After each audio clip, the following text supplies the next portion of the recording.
Let us read together. So now, there is no condemnation for those who belong to Christ Jesus. And because you belong to Him, the power of the life-giving Spirit has freed you from the power of sin that leads to death. The law of Moses was unable to save us because of the weakness of our sinful nature. So God did what the law could not do. He sent His own Son in a body like the bodies we sinners have. And in that body, God declared over us by giving His Son as a sacrifice for our sins.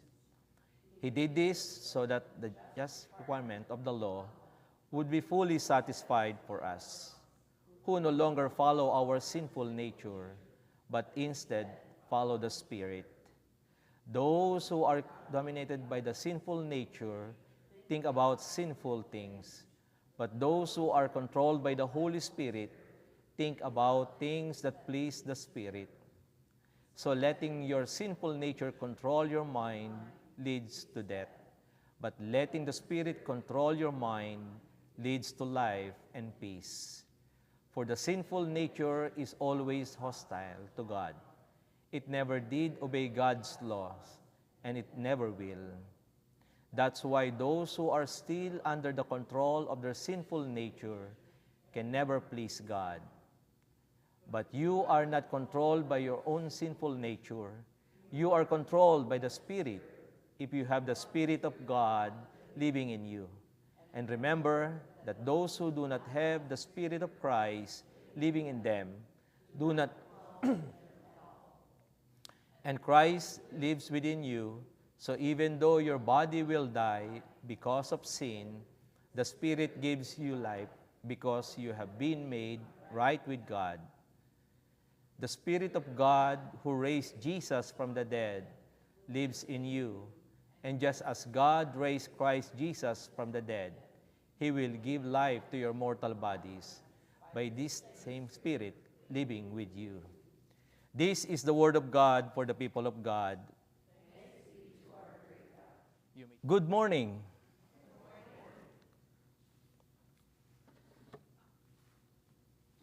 Many of you know the well-loved story from our Methodist heritage. Who knows what is the occasion in the Methodist life on May 24, 1738? Any guess? Are you familiar with this date in the life of the Methodism? May 24, 1738? If you can guess this, I will treat you on Yego. Well, here. On May 24, 1738, John Wesley was feeling profoundly discouraged during the time. He went reluctantly to a society meeting on Aldersgate Street. So you have a hint.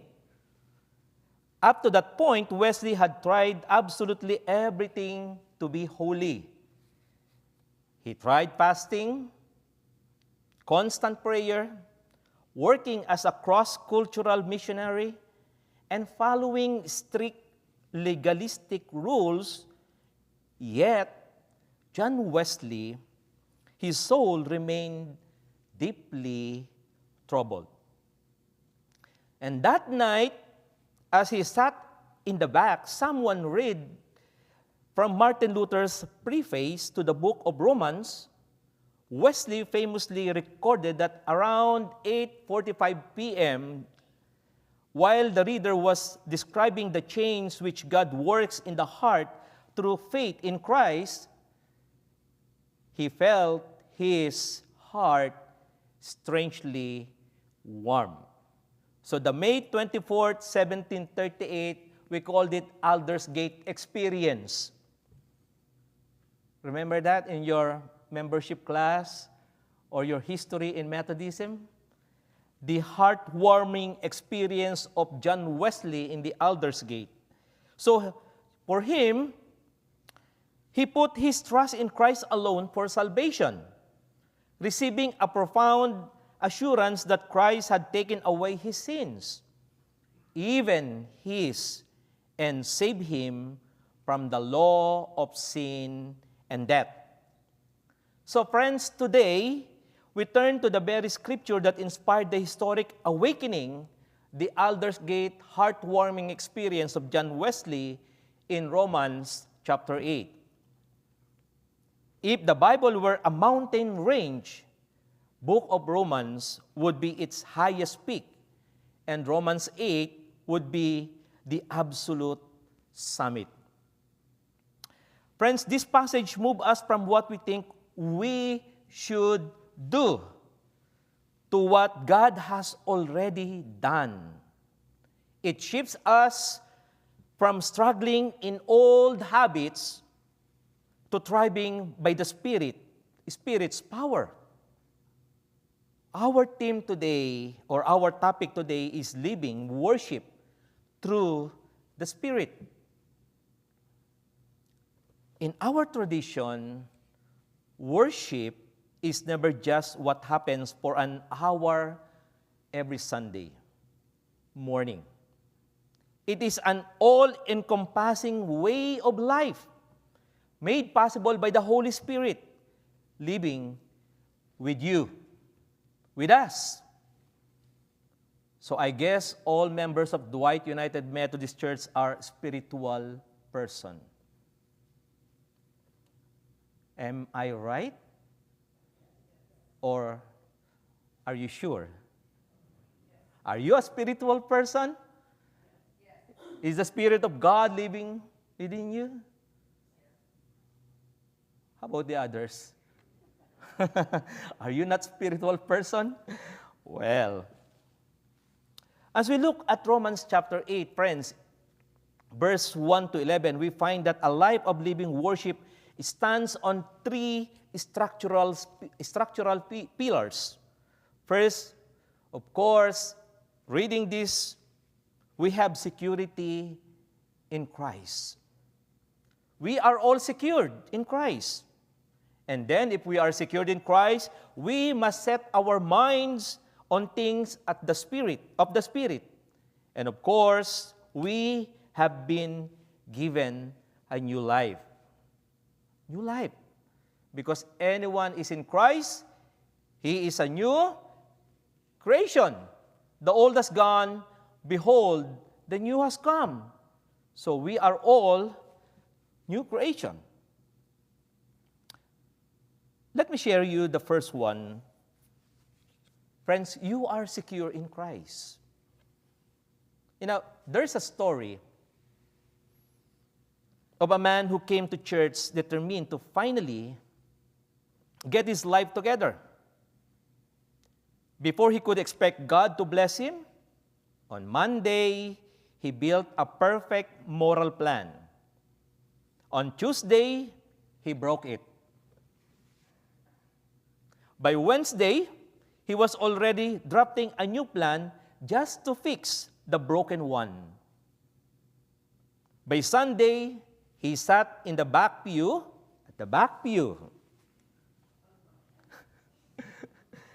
sighed deeply and whispered, "Lord, I'm still not there yet."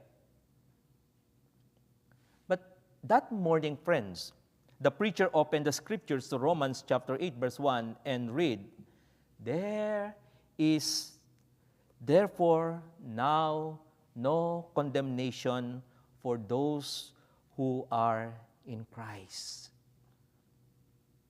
The word "now" caught the man's attention. It did not say after you fix everything, or once you become good enough, or after you finally prove yourself. It said, "Now." And the man quietly thought to himself, well, that's good news. Because if God were waiting for me to get organized first, I'd be in a serious trouble. In that moment, friends, the paradigm shifted. He began to see that his standing before God was not based on his own perfect record, but on Christ's perfect grace. The verdict has already been rendered. In Christ, he was declared not guilty. And those who believe and acknowledge Christ was declared not guilty. Can you please say to the person beside you, you are not guilty? Friends, you are not guilty anymore because you are secure in Christ, right? We are secured in Christ. Friends, this truth changes the way we worship. We no longer walk into the sanctuary trying to impress God or earn His approval. We come driven by gratitude. We come in absolute freedom. So worship now is not our anxious effort to win God's love. It is our joyful response to a love that has already been given. So every time we come to church, we are happy and we have joy in our hearts to say to the Lord, thank you, Lord, for 6 days that you've given me, for blessing me, for giving me a life, and now I am here in your church, worshiping you and praising you and thanking you for your faithfulness. Amen?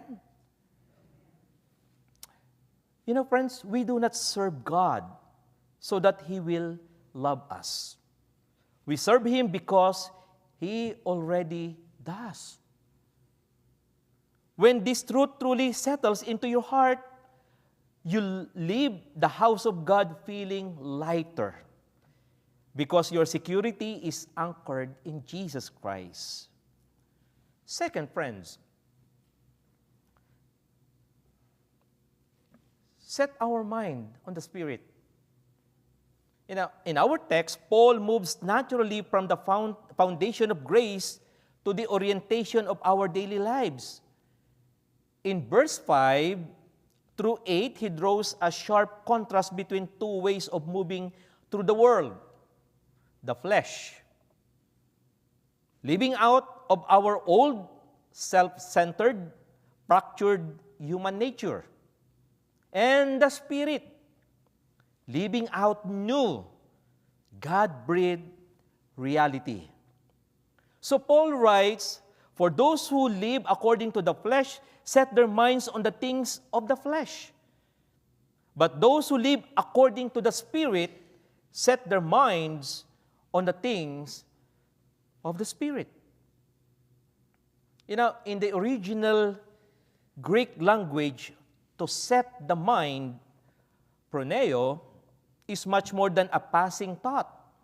It refers to an underlying posture, an intentional mindset, or deep-seated life direction. So when John Wesley often spoke about Christian perfection or entire sanctification, in our modern times and modern ears, that can sound like an impossible, legalistic burden. But for Wesley, it simply meant having the mind of Christ. It means our hearts become so thoroughly filled with the love of Christ, with the love of God, that there is simply no room left for sin to reign in our lives. Living worship means choosing our focus. The old nature wants us to dwell on anxieties, social status, grievances, and selfish desires. The Spirit invites us higher. We set our minds on the Spirit by practicing what Wesley called the means of grace. So when we read the Scripture, gather at the Lord's table, pray in private and in public, and practice self-denial, we aren't earning spiritual points. We actually entering the rhythms of the Spirit that keeps our hearts in tune with God. This mindset, friends, transform our into ordinary, split-second reactions into moments of living worship. So, before replying in anger, pause and pray. Lord, help me speak with grace. When a disagreement starts, choose to listen deeply first instead of immediately defending your pride. If someone causes you pain, ask the Spirit for patience rather than plotting your retaliation. In a tense conversation, anchoring your thoughts in Scripture to respond with truth wrapped in love. When emotions threaten to overwhelm you, take a deep breath, calm your heart, and ask God, and ask what Christ would have you do. That is a reminder to all of us. Third, now you have been given new life in Christ. And if the Spirit of Him who raised Jesus from the dead dwells in you, He who raised Christ from the dead will also give life to your mortal bodies because of His Spirit dwells in you. Friends, look closely to Paul, at what Paul is declaring here. The exact same Holy Spirit that surged through the garden tomb and raised Jesus from the dead now lives inside you. Paul emphasizes that this Spirit will give life to your mortal bodies. While this certainly points forward to our ultimate future resurrection, it is also a declaration of God's present supernatural work in your life today. The Holy Spirit empowers us to live in a resurrection life, here and now, in the very bodies we currently inhabit. That's why, because we have been given this new life, friends, the Holy Spirit dynamically transforms our ordinary days. He infuses us with the new energy to serve God faithfully, even when we feel physically or emotionally weary. He grants us new courage to obey God's word, allowing us to choose faithfulness over fear. He floods our hearts with new compassion to love the unlovely, reflecting Christ in our homes, in our school, in our workplaces, and in our neighborhoods. And He provides new strength to shatter old, destructive habits, enabling us to walk out of the graves of our past. And friends, this is the very heartbeat of living worship. Worship is not confined to the songs we sing on Sunday. It is a life completely animated by the Holy Spirit. As God breathes this new life into us, every single act of service, small step of obedience, every expression of kindness, of love, and every quiet victory over temptation becomes a beautiful act of worship. Ask yourself, am I serving through the Spirit? Am I obeying God's word? Am I showing Christ's love? Am I really relying on the Spirit to overcome temptation? Friends, living worship is not what we do for 1 hour on Sunday. It is how we live every day through the power of the Holy Spirit. So friends, as we reflect on the profound truths of Romans chapter 8, verse 1 to 11, let us remember that the Christian life was never meant to be lived in our own isolated strength. We are led by the Spirit, and we are walking this path together as community of faith, as a body of Christ. We began today with John Wesley at Aldersgate Street, but remember, Wesley didn't stay trapped in that room just enjoying a warm feeling. He took that strangely warm heart out into the world. He spent rest of his days on horseback, preaching the gospel, building schools, fighting systemic poverty, and organizing societies. His worship became living because it was fueled by an unstoppable inward spirit. Today, that the same spirit is present in this sanctuary. If you came here today, friends, feeling crushed by guilt or condemnation, remember, you are secure in Christ. If you arrive feeling distracted, anxious, and weary, remember, set your mind on the things of the Spirit. If you feel weak, exhausted, and spiritually defeated, remember, you have been given a new life in Christ. Let us leave this place, this sanctuary, not merely as people who have attended worship, but as people who are worship every day of the week. And may our lives bring delight to the Father. May we walk boldly in the freedom of the Spirit, the peace of Christ, and the unmatched power of the resurrection. For the law of the Spirit of life in Christ Jesus has set you free.